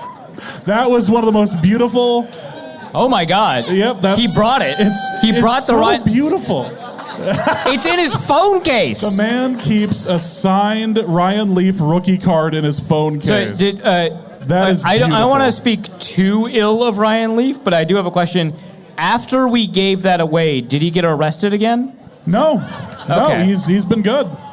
I'm just saying in his post-playing career as a motivational speaker, again, he turned a corner, right? Yep. You could say he turned over a new leaf. Yep. In his post-playing... I hate you. Fair enough. In his post-playing career, he has been a magnanimous person, but he did get arrested once after, he was talking, which, I mean, I don't want to, judge addicts too hard or anything like that. That kind of stuff is painful, but it just would have been an interesting event if we gave away a Ryan Leaf signed rookie card and then he got arrested. You should ignore what just happened. What was that? Nothing at all happened. But it's also important to note that the last time we were here, the Treadwell thing was really spectacular. Yeah, we actually had people that came over just to take pictures of a framed Laquan Treadwell jersey. Well, it also had why on earth would this exist? Yeah, the dead eyes. He's hugging Roger Goodell. Just ugh. Really fantastic. But we did have the Christian Ponder football as well. So there's a surgery playing out on TV right now. Yeah, this is unfortunate. Yeah. Is the score still 3-3? What is going on in the NFC North right now? Does no one? Oh, it's 6-3 now. It's downpouring. Okay. Oh, there go my overs. Not that I would bet on this. Not game. that this is a betting podcast. Tank B asks for a Reef's parenting corner. It seems like a number of listeners who may have been able to come to the show suddenly are unable to due to their sick children. What sort of Aaron Rodgers-style cure would you suggest to these parents to be able to attend the show? Well, it kind of depends on the... This is clearly sunshine related. Right, well, it depends on the nature of the sickness. Obviously, Aaron Rodgers approaches a lot of these things with rigor and specificity. That's what he's known for. If he's known for anything, it's doing his own research. Yes. Right, exactly. So, obviously, if it's COVID, it's ivermectin. If it's the common cold, it's probably sunshine.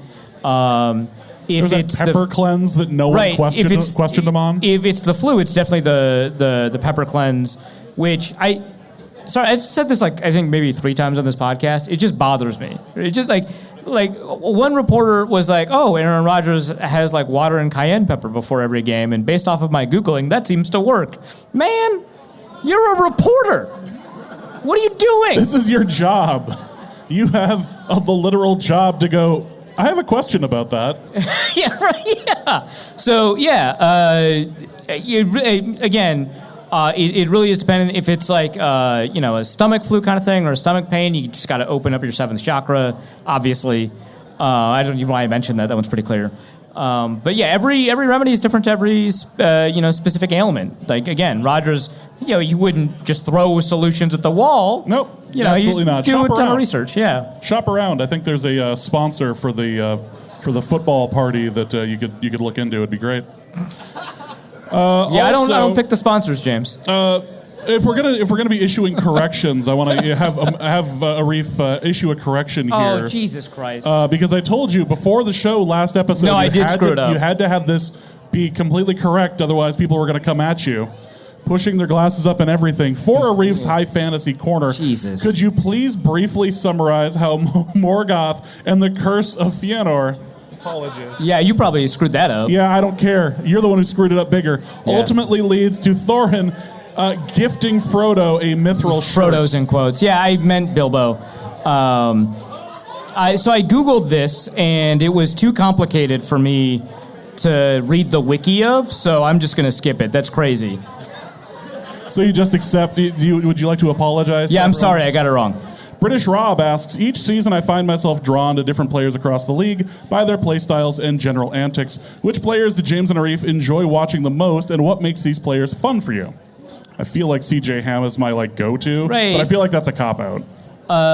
Okay, so if we kind of divorce who he is off the field versus on the field, Jameis Winston is a very funny player in a lot of ways. We agree. That's what he said. It's just right. if you can turn that off for a moment, great. But it's so hard to. Yeah. It's just like the only player to ever throw 30 touchdowns and 30 interceptions is extremely funny. So he's fun to watch. Jesus Christ.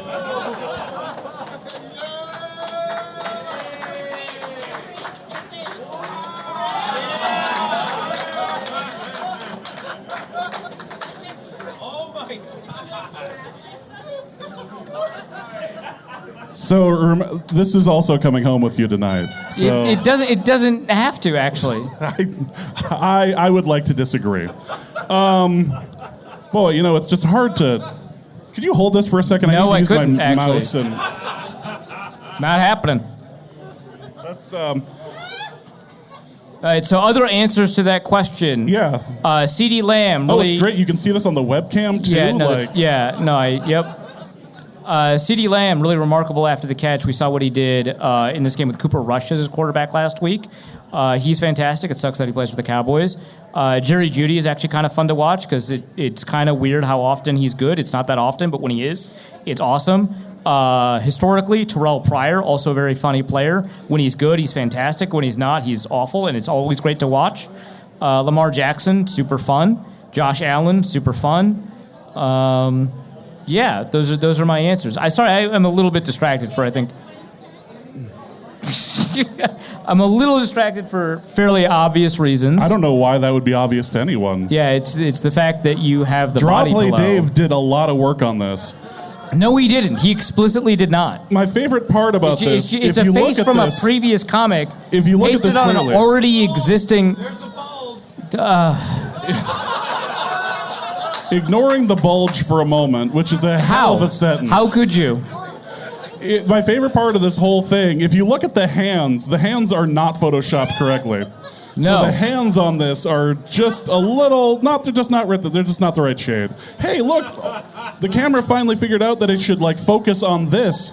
So this is clear, but you and I are not in focus on the camera. That's great. Yeah, that's wonderful, James. Yeah, that's perfect. Let me just put this down here for a moment. This right here is good. Yeah. Are there any camera's questions? not focusing on anyone. Yeah, no, that's fantastic. Are there any other questions? We got one right here. It's almost life size. Almost. Thank you so much for being here tonight. I promise no theological questions. Theological questions, no Kant's critique of pure reason, nothing like that. So sumo wrestling. Oh my God! Recently had an exhibition in Houston, Texas. They did an exhibition in the United Kingdom. I'm wondering how you feel about the lack of weight classes in the sport. Do you think that stands, is that an important part of the tradition? Or is that kind of standing between sumo wrestling and really global success? I'm astounded that we found a sumo wrestling question that I didn't have to just Google the answer to. No, I think it makes a lot of sense that they don't have weight classes because some of the most interesting stuff that happens in sumo is when you've got two really high-level Rishiki who are completely different weight classes. Like, there's Nozeki, who was like 390 pounds up against a Yokozuna, who was like 290 pounds. It's like a crazy, like you wouldn't get that in any other combat sport. And the Yokozuna won, right? Like, I think that that's really cool. Like, I think that the fact that we've had Yokozuna range from 250 to 350 pounds, 380 pounds even, I think is really interesting and cool. And it creates a variety of approaches, which you don't really see in a lot of combat sports, where in the super heavyweight divisions of a lot of combat sports, it is really just about power, and technique tends to be second. Not always, right? We saw that in like the Wilder Fury fights, that like technique matters, right? But it's just like a little bit less important, whereas in like the flyweight divisions, like technique, takes a priority, right? Whereas in sumo, all of those things matter to different extents, and it's about leverage and stuff like that. I do think that when you're trying to like develop talent, right, whether it's like in Mongolia or the United States or like in the college divisions, it might make sense to have weight classes, but at some point you have to have an open division, because having that variety of approaches is, I think, what makes it such a rich sport. I can't believe I answered that question. I'm proud of you. After all of these months, I always thought we were going to end up doing a spin-off called The Corner, but it turns out it's going to be, there's no corners in the circle. Yeah, it's all circle, yeah. No, that's how that's going to work. We're going to have an actual Vikings question here, and more about like NFL policy. Let's say, for the sake of argument, the Vikings lose one more game this season and take the wild card spot. If you had told me at the beginning of the season that, 1, we would be a 14-win team this year, and 2, that we would be the 5th seed in the playoffs with a much better record than seeds 3 and 4, I would have been A, shocked, and B, kind of mad. My question is there a good reason for the playoffs to be designed the way they are that I'm just not appreciating, or is it simply to be consistent with the American tradition of assigning value to things in bizarre ways based on geography, obvious examples being gerrymandering and the Electoral College? Okay, I'm not going to address that last part. I think it's like pretty obvious what I think about those things. But no, why are you doing this? Okay. No, I think that it actually makes a lot of sense to put value on division wins, because I think that the things that attract people to sports are not just pure talent. That obviously matters a lot. But, creating rivalries, creating communities, making sure that people like, have a persistent reason to like hate the Packers, right? That's a ton of fun, and I think it draws people in ways that create additional attachment to the sport, where having stuff like divisions and then therefore division winners matter. So division winners having home field advantage, I actually don't want to change that, as much as it annoys me that the Vikings might be a 14-win team with a 5th seed, right? That annoys me, but I wouldn't want to change that product, because I think in the long run, it is just better to assign a relatively high value to winning the division. It leads to situations where, after the Vikings drafted Randy Moss, the Packers drafted 3 defensive backs in a row, because you have to win your division, right? And it doesn't, obviously with the Packers that didn't necessarily work. It doesn't always work. I remember Mark Barron was drafted specifically to stop Jimmy Graham. That didn't work. But like having division-specific strategies, I think is really cool. And like, one of the things that we're beginning to lose in college football, not that I know much about college football, but one of the things we're beginning to lose in college football is the regional styles that you get from the conferences. Like, the Big 12 is like wide open, and you don't have a ton of defense, and, the Big 10 is like really run focused. And we're losing a lot of that because of like this consolidation. And I thought that was really cool. And I think that the division setup helps kind of create that atmosphere. Obviously not to the extent that college football does, because you have like 8 to 10 conference games in college football. In the division you have 6 division games. But I think that creates attachments to the product, I guess, if we're thinking about it in terms of marketing, and the team in ways that just kind of purely, seeding based off of total wins and stuff like that doesn't do as much. If it doesn't matter that much if you win your division, it diminishes these rivalries a little bit. This is from Logan. Question for Arif's Norse Code Corner. What? I was contacted by a Lucius Brown who requested I ask you, who is the CEO of Norse Code LLC? I assume they want to confirm who the genius is behind this amazing business. Not a crazy profitable quote-unquote business, but So the way LLCs are designed is that you don't have to name a CEO. They're not a corporation in the same sense. And that's why you can't shoot me. And so you have Remember that. member-managed LLCs and manager-managed LLCs, and I don't think I'm a member or a manager of the Norse Code LLC. It might even be a sole proprietorship owned by James. I actually have no idea how this company is run. I just know that there's a wonderful body pillow next to me, and we're gonna go. It feels like you're distracting from the. I would never do anything of the sort. If we have any questions from the audience, Is Erin here? I want to ask some questions about the way Norse Code is set up. she was watching for a bit, but she isn't there anymore. Cool. Let's just grab 2 tables. Let's grab you and grab Thor after that. So I have a comment and a question. All right. From the, as a graduate... No, hold on. What does your tattoo say? Which one? I The have many. Japanese one. Mono no Awari. It's, there's not like a direct English translation, but it's like a reverence for the impermanence of things. And how do you know that? Because I looked it up. Okay. Do you it's a common phrase. Okay. Yeah. How do you know the things that you know, Arif? I'm just saying, I went to college and there was a bartender. How do you there. get those stats in your computer, smart man?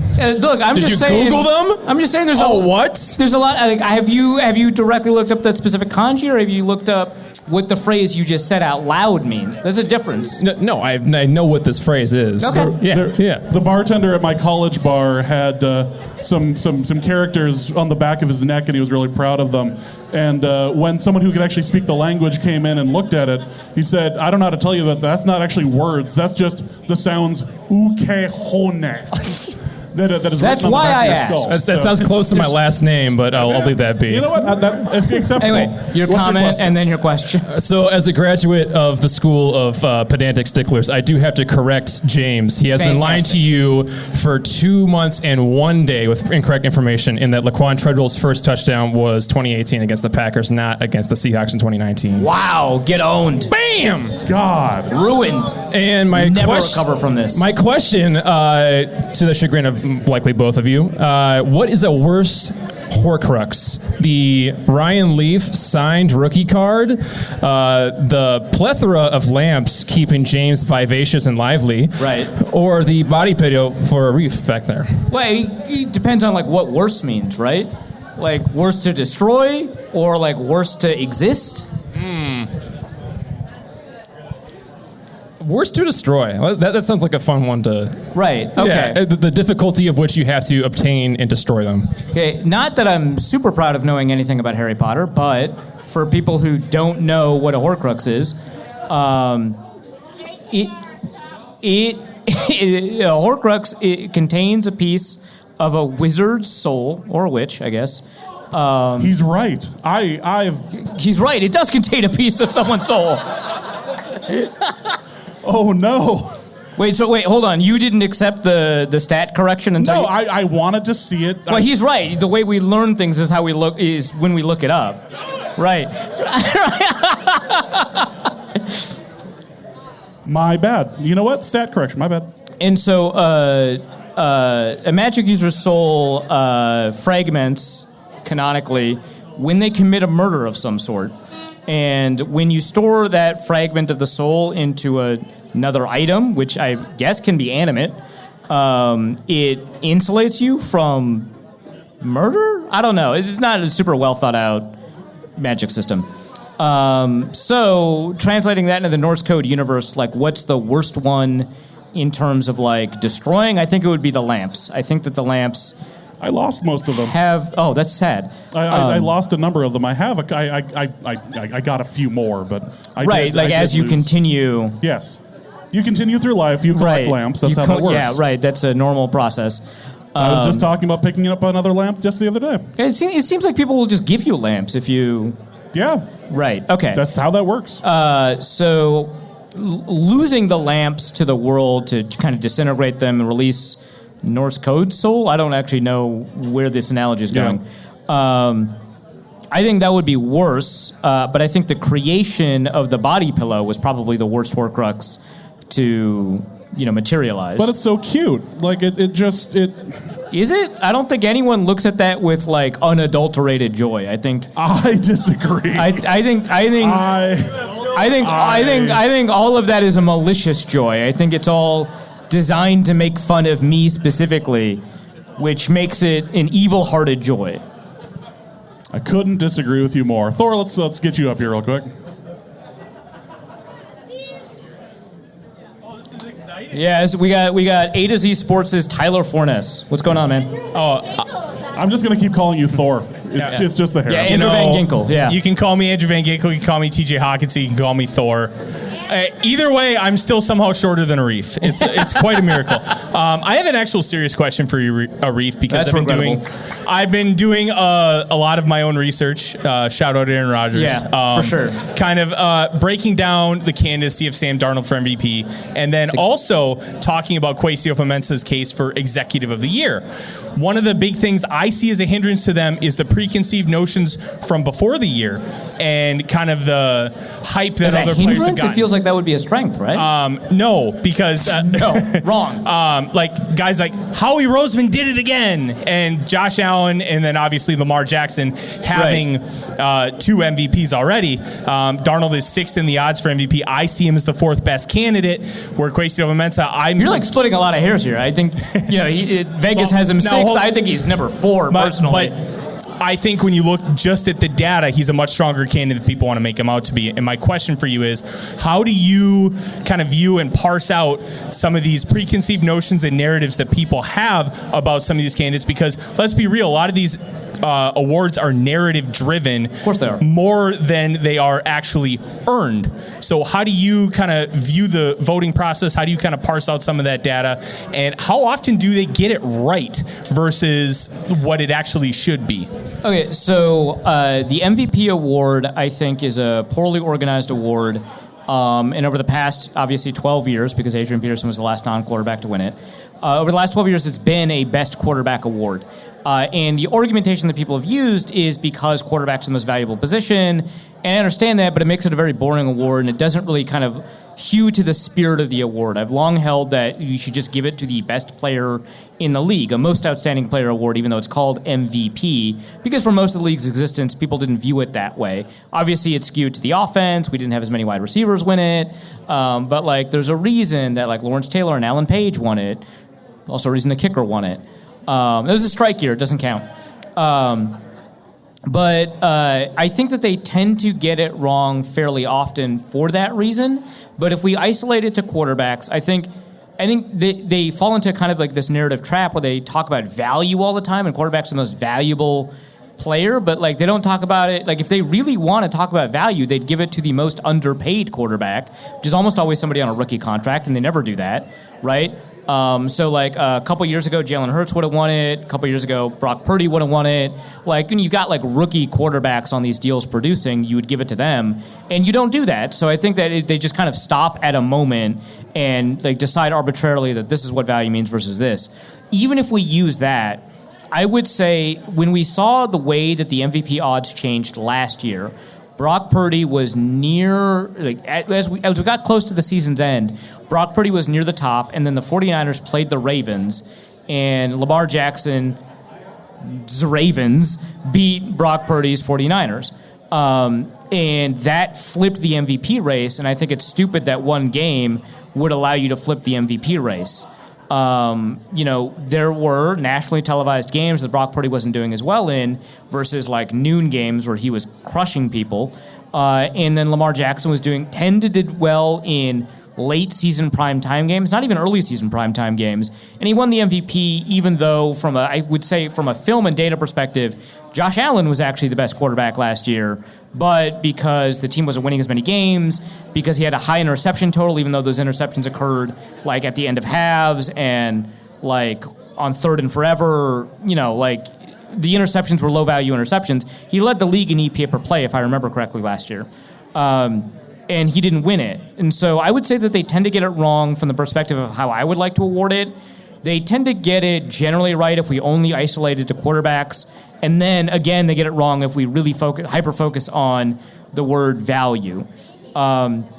This year, like if you were taking a look at kind of the best players in the league, obviously Saquon Barkley is up there. Josh Allen is kind of actually up there again. I mean, there's probably a couple of offensive linemen that I'm missing that would be up there. I haven't really paid attention as much to offensive linemen this year. Last year, Zach Martin would have been a really fantastic candidate. Trent Williams would have been an even better candidate. But they don't like give it to the best player. They give it to the best quarterback. So if we isolate it to that, I think they'll probably get it wrong again. I mean, Josh Allen is playing really outstanding football, and he's now at the top, near the top of the race.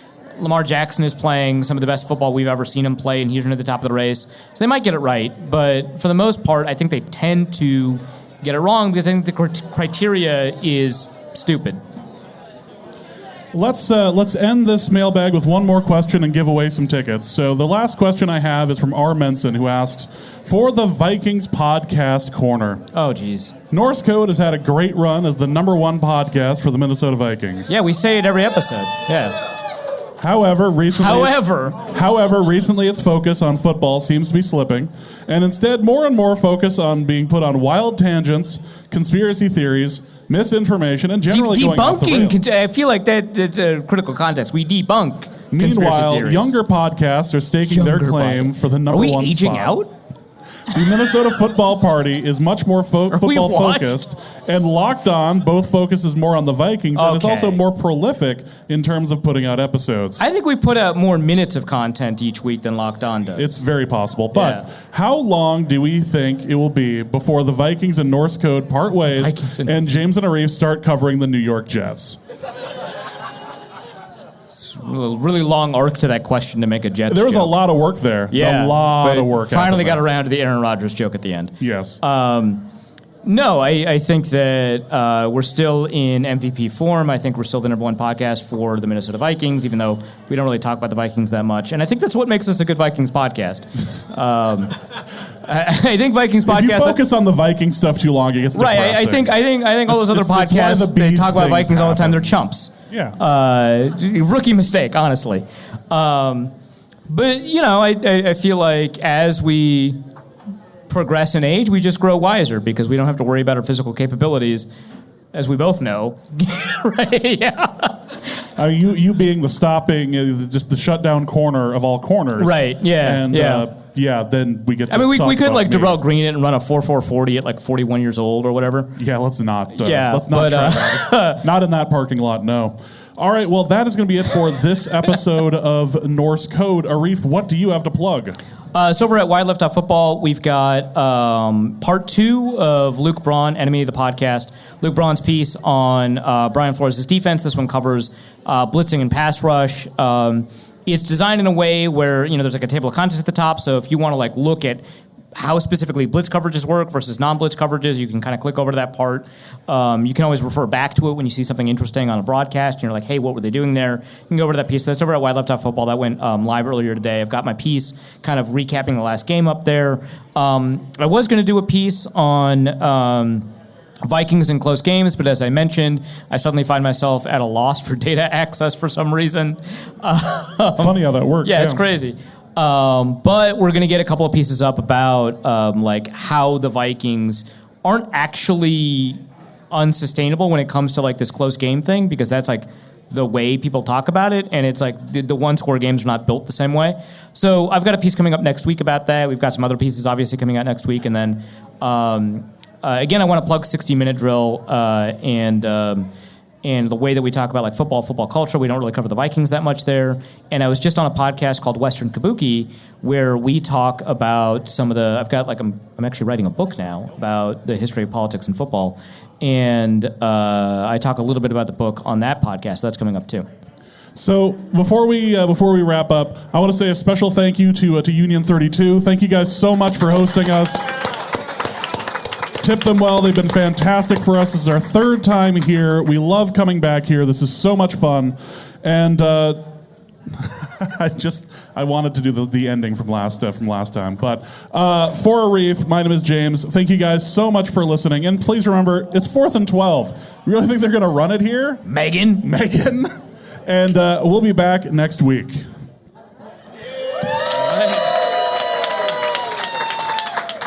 Norse Code is the largest and only division of Norse Code, LLC.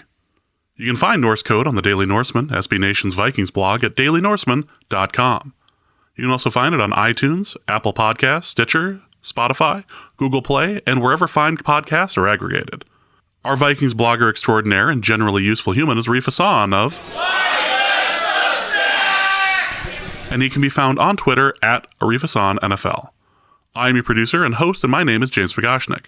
You can find me at the show's official Twitter feed at NorseCodeDN or at my personal account at Big Mono. If you'd like to donate a few bucks to the show, you can do so in a couple of different ways. You can go to patreon.com/NorseCode and donate there. For $3.50 a month, you get bonus material and more. You can also go to paypal.me/NorseCode for a one-time donation, or you can go to norsecode.threadless.com and pick up some Norse Code merch. Any questions or comments that cannot fit in a tweet can be sent to norsecodepodcast@gmail.com. On behalf of the Norse Code staff, we thank you so much for listening. Our formula is this. All things are possible through the power of Ben DiNucci.